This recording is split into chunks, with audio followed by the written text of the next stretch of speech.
This is Ken Smith reminding you it happened today, March 31st, the year 1631, the death of John Donne, an English lawyer, poet, hymn writer.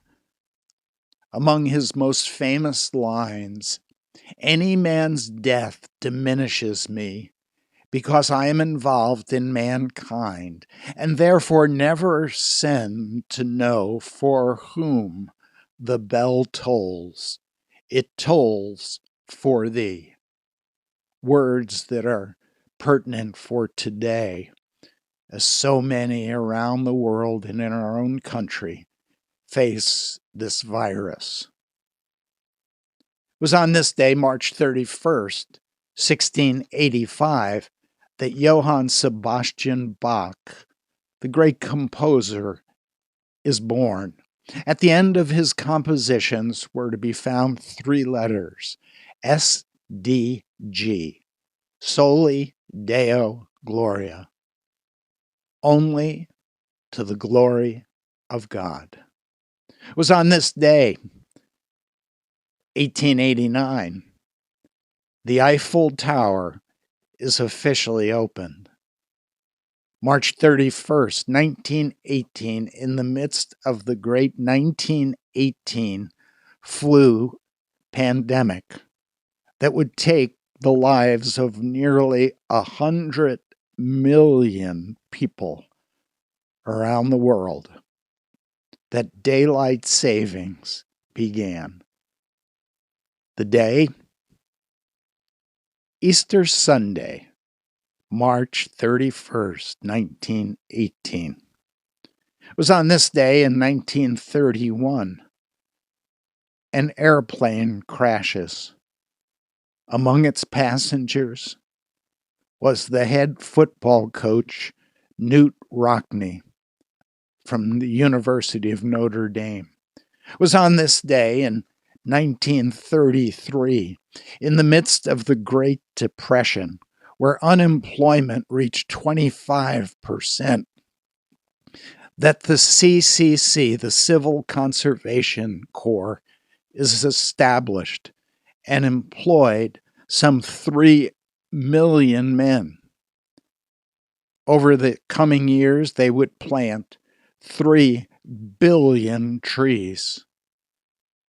It's to the men of the CCC that we can thank for the Blue Ridge Mountain Parkway in Asheville, North Carolina, for Big Bend National Park in Texas, for the Everglades National Park, for the construction of Phantom Ranch and Grand Canyon Village in Arizona, as well as Zion National Park in Utah. But it was also on this day and the days that would number 4 years that the Black Plague reached Europe, the year 1347. An astonishing 200 million lives would be lost. So devastating was that plague that England and France were forced to end their war. So consequential was the number of deaths that the British feudal system simply collapsed. It was as a result of the Black Plague that the Vikings no longer continued to wage war. Doctors who fought the plague wore a mask with a bird-like beak, believing it would protect them from being infected, because they believed there was something airborne about this plague. They referred to bad air.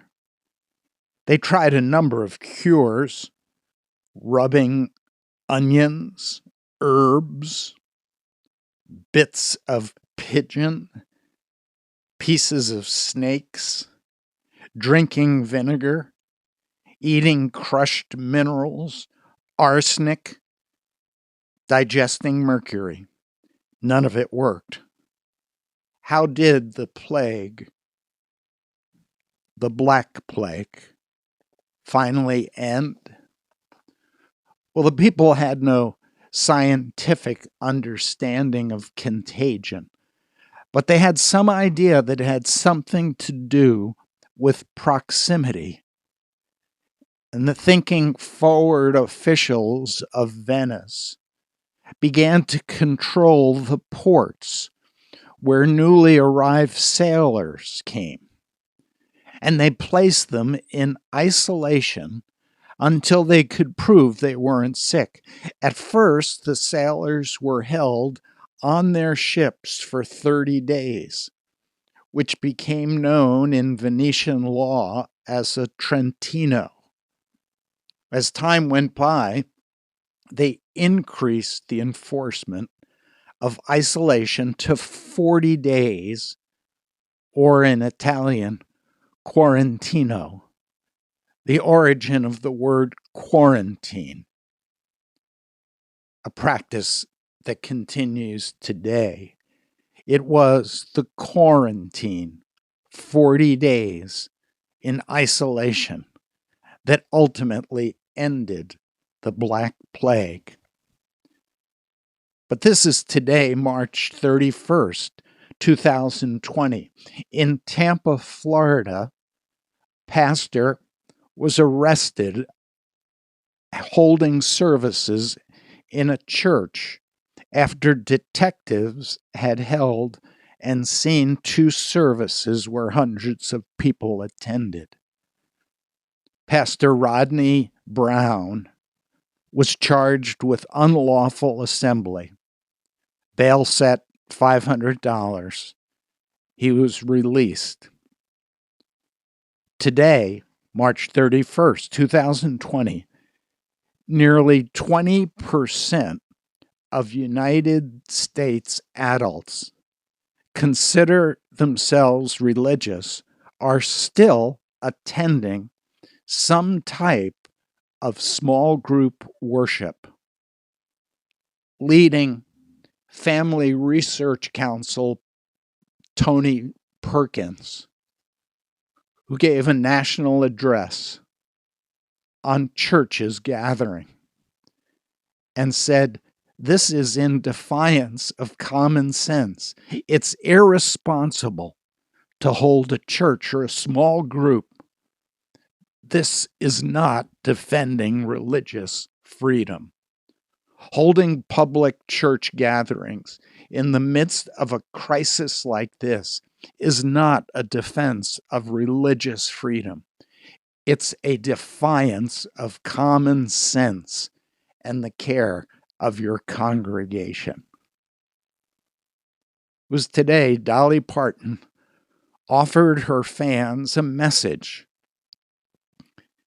She's seen in her house at the bottom of the stairs, and she begins to sing, "Climbing the Stairway to Heaven," because this virus has scared the HELL out of all of us. "I'm not making light of the situation. Maybe I am," she says. "I believe and I think God is in this.